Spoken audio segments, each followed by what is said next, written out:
KCR BRS పార్టీని బీజేపీలో విలీనం చేసిన తర్వాత ఆయనని గవర్నర్గా పంపాలనేది ఒక చర్చ జరుగుతున్నట్టుగా మనకు సమాచారం ఉంది. ఆయనని గవర్నర్గా పంపి కేటీ రామారావును పూర్తి స్థాయిలో రాష్ట్ర బీజేపీ కీలక నేతగా మలసాలనేటువంటి ఒక చర్చ జరుగుతున్నట్టుగా తెలుస్తుంది. అయితే వాస్తవానికి కేసీఆర్ సరే మంచి ఉద్యమకారుడు, మంచి ఉద్యమకారుడు. అతని స్ట్రాటజీ, అతని వాక్చాతుర్యము ఇదంతా కూడా ఉద్యమానికి చాలా పనికొచ్చింది. పరిపాలన విషయంలోనే చెడిపోయిండు కేసీఆర్. అంటే చెడిపోయిండా చెడగొట్టినా తెలియదు. అతనికి పెద్దగా భూకర్ ఏముండకపోతుండే. మరి అతన్ని తండ్రి నడం పెట్టుకొని పిల్లలు చేసిన కథన ఏందో తెలియదు. నిజంగా చెప్పాలంటే కేసీఆర్ అటువంటి అంటే తినాలన్న ఆలోచన లేదు, పేరు రావాలన్న ఆలోచన ఉండే. అతనికి పేరు మీద మాత్రమే ఆలోచన, తిండి మీద లేకుండే.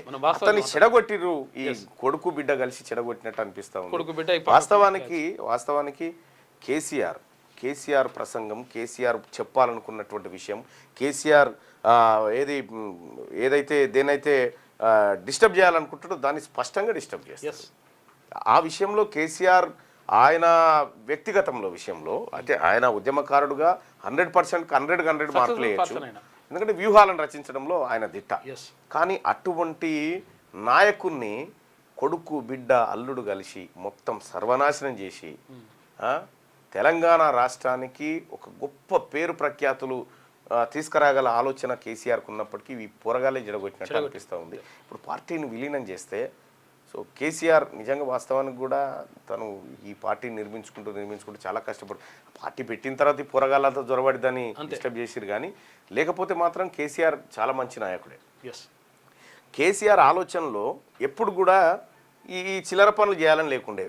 ఏది ఈ కాంట్రాక్ట్లు నలిసి ముసలాయనను బాగా ఇబ్బంది పెట్టినట్టయితే కనిపిస్తూ ఉంది. సరే బీఆర్ఎస్ పార్టీ ఇక ఉండదు, బీజేపీలో విలీనం అవుతున్నటువంటి సందర్భంలో మరి ఆయన పాత్ర ఎట్లుంటుందో చూడాలి. పేరు రావాలని ఆలోచన ఉండదు కానీ పైసలు సంపాదించాలి లేకుండే ఆలోచన అయితే.